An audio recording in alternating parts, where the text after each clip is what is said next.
Alright, what's going on, ladies and gentlemen? We're back with some more Overwatch, as you guys can see. And I actually have a nice little gameplay with this one here. When we first started off, I decided to try it with a new character, and we were actually playing as McCree. Never really played as McCree before, but I've heard he's pretty good, and I've seen some good gameplay with him, if you can play him right. So for this time around, I actually just kind of played him more objectively, instead of trying to go all gung-ho and then sheriff the entire map. Get it? Because he's a cowboy? Alright, I'll get back to the point. So, as you guys will see, I'll actually play him more objectively and actually stay on the cart instead of, just trying to go the lone wolf with him and cause, just do some crazy gameplay. Never really played much with McCree. As you guys know, my bread and butters are kind of Soldier 76 and Bastion, but D.Va is actually starting to come in and becoming one of my more main characters that I like playing. But as you guys will see, there is one character that actually comes out, and I nail him with a flash grenade right off the bat, and I pick him off, so that's pretty good there. And as you guys can see, we're kind of waiting for the clock there, and we actually do look through the doors there to see where everybody's at. I honestly don't think a lot of players do that, so much so is they just run out there and then jump in the thick of it. So I think it's a little bit better if you guys actually look through the doors to figure out where everybody's at before you go out there, and that'll sort of give you the better start there. Yeah, as you guys can see, I snagged that Genji right there with that, and then we get our butt on the cart here, and we just sort of walk that cart up the entire match. So I'm sorry if you guys were looking for the a sort of crazy McCree gameplay and then we kill everybody. But as you guys can see, I'm just sitting here running the cart, staying on it, and then picking people off, and then fighting the cart further on down the map. So in that respect, I think McCree can be used pretty good, as long as you use that cart as cover, because he's got so much damage from that revolver. You're going to run into everybody anyways with it, so you can just stay there. Yeah, and as you guys can see, I sort of led that Mei there and picked off that shot. But back to the point, McCree can be a pretty good character objectively if you stay on the point, because that point's going to take you to everybody anyways, so you can just stay on the point and pick people off with his revolver because it's got that extra damage boost there. Now, you do have that flashbang if you do want to lone wolf it. However, it's not, I couldn't recommend doing that. There are some players out there that can, and they can do it really well.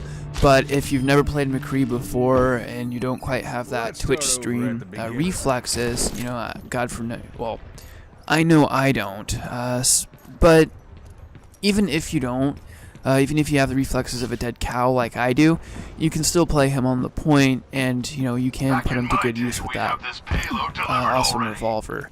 Honestly, I think they just need to give him a Vincent Valentine skin. I mean, it would fit perfectly there. Also, on top of that, we did have that Bastion, who was not Bastion, the Reinhardt, who was playing pretty good on the point, and then the team was this time around was being pretty objective based, so that one was pretty good. I do think that all came together pretty nicely, and as you guys can see, I could not hit that Junkrat for the life of me. I hit him twice, and then my luck was like, no, that's it. So he did manage to drop me off there. So that kind of sucked. I do need to work on the aiming with this one, though. And after this game, we actually play one with Bastion, and it did pretty good. Luckily, I had a Pocket Mercy, and I went into his turret mode, and we managed to sort of clean house with Bastion, and then I went into his tank form, so we got on the board, plus we got player of the game, too, so that one was pretty cool. And as you guys can see here, we're actually coming up on the last point here, and if there's one thing that you guys have noticed about my gameplays, or you haven't, I usually try to play a little bit more objective with these games, especially with characters that I've never played before, because I can still do my part while being, unexperienced with that character. I can keep the cart moving, use the cart as cover, which, as you guys can see, I didn't do that there, so that kind of makes a liar out of me. But You know, like I said, if it's not a character you've ever played for, it's good to play him more objectively. Stay on the cart and then keep it moving. That way you can still contribute to the game while you're still learning the ins and outs of the characters. But besides that, there's really not a whole lot left I can tell you about that. I mean, play it objectively, learn how your character needs to function in the match, and then after that, you're pretty much set. And as you guys can see here, we sort of get the cart on there. It might go into overtime here. I don't remember if it does. Nope, there it goes. Yeah, we actually won that one. With that match, I think it was pretty nice because everybody was playing, you know, pretty objectively to the point, and then we all sort of worked together and we had a good team composition. So we did really good on that match. That was a good one. It was a textbook win. And Soldier 76 picking up that player of the game, of course.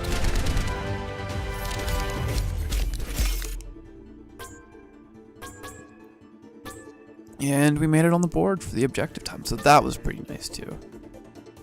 And I got a vote, which was pretty nice. And no, I didn't vote for myself. I do that often, but I didn't this time. Alright, and then we go through these screens here. Which, if you guys want to see these screens on these gameplays, let me know. Leave a comment in the description below. I'll either leave them in or take them out.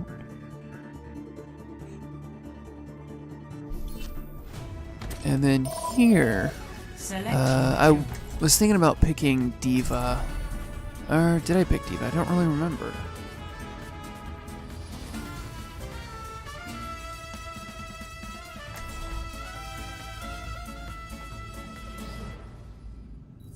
No, there we go. I actually decided to switch over to Bastion because I hadn't really played with any of my bread and butter characters in some time.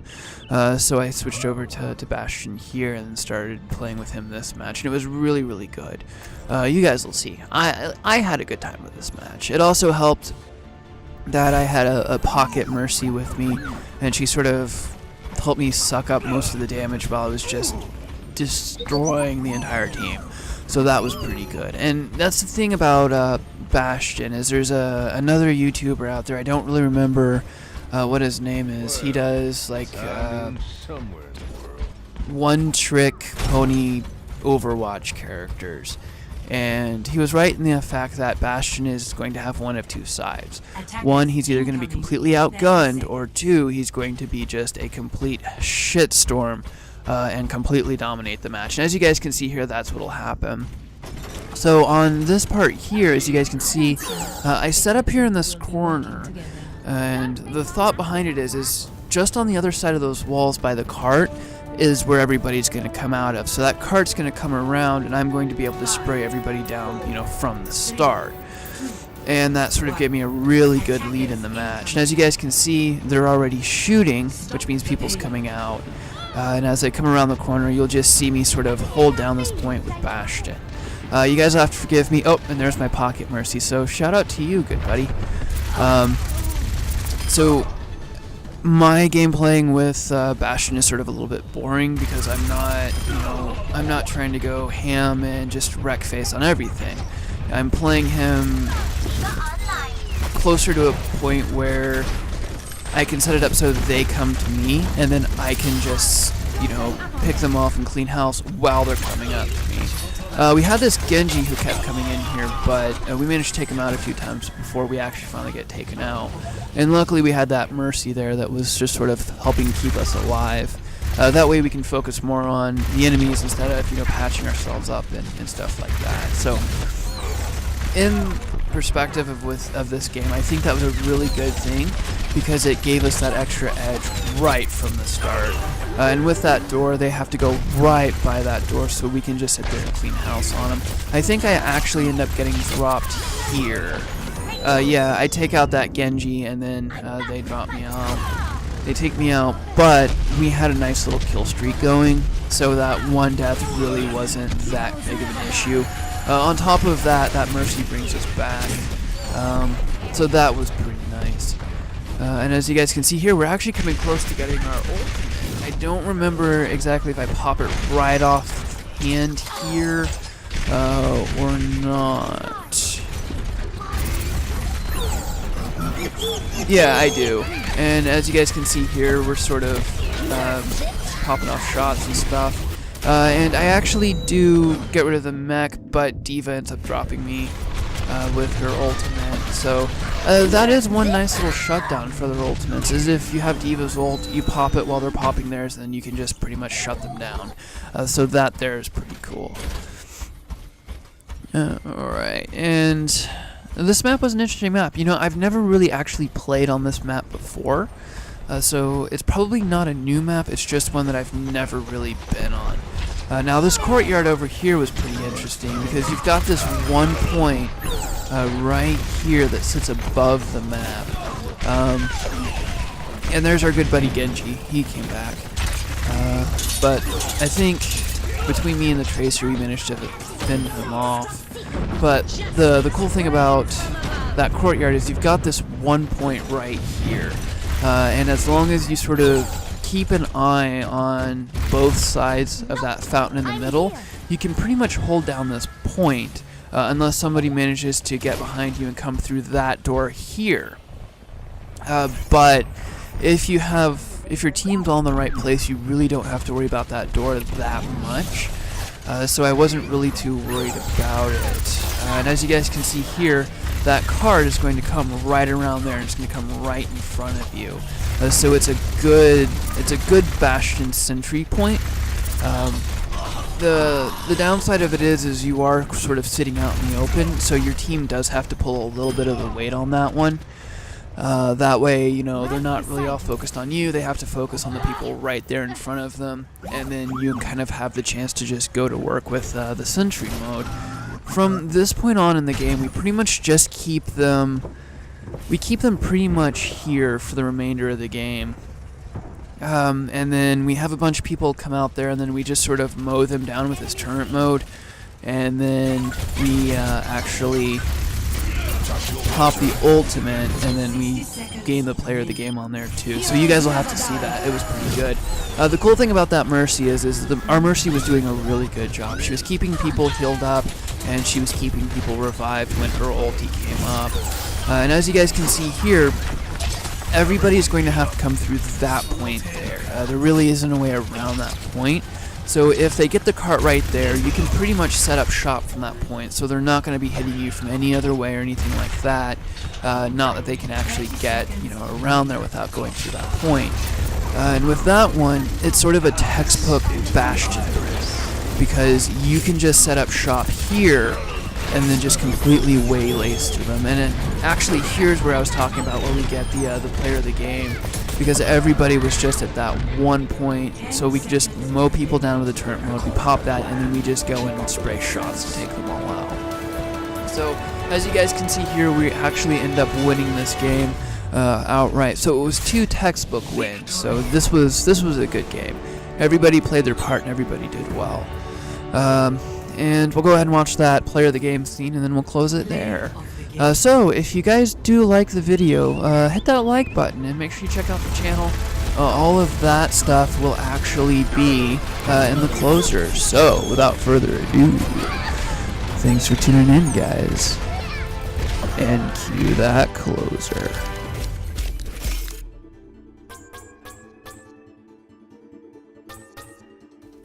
Epic.